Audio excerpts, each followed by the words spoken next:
So, ఈనాడు ఒక ప్రపంచవ్యాప్తంగా PMC Hindi ఒక శాటిలైట్ ఛానల్ ద్వారా కూడా అందరికీ చేరువైంది. పీఎంసీ తెలుగు వచ్చింది. సో, ఇదే క్రమంలో అన్ని భాషల్లోకి వస్తుంది. ఒక దానగుణం అనేది చాలామంది ఏమనుకుంటారంటే, ఇప్పుడు కాదులే తర్వాత చేసుకోవచ్చులే, ఇంకా టైం ఉందిలే అని అనుకుంటూ ఉంటారు. అలా కాకుండా టైంతో పని లేకుండా ఒక అవగాహన, ఒక పర్పస్ కోసం మనం దానం చెయ్యాలి అనంటే ఎటువంటి మైండ్ సెట్ ఉండాలంటారు? ఇంకేం లేదు మేడం. ఇంత పెద్ద సైన్స్ అవసరం లేదు. హ్మ్. ఈనాడు మనం చేసే సహాయం పిఎంసి స్ట్రెయిట్‌గా చెప్తాను మీకు.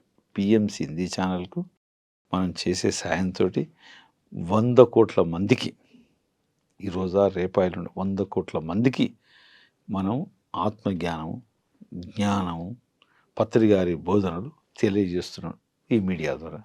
కాబట్టి మనం ఆలోచించకుండా, అనుమానాలు లేకుండా మన జేబులో ఉన్న దాంట్లో 10% మనం ఇచ్చి ఆ సంస్థను ఒక 10 కాలాల పాటు ఉంటే వాళ్ళు కూడా సంస్థ వారు ఇంకో 10 కాలాలు 100 కాలాల పాటు ఆత్మజ్ఞానం ఈ ప్రపంచానికి బోధిస్తారు. దాంతో ఎంత మార్పు వస్తుందో మనకు రాబోయే రోజుల్లో తెలిసిపోతుంది.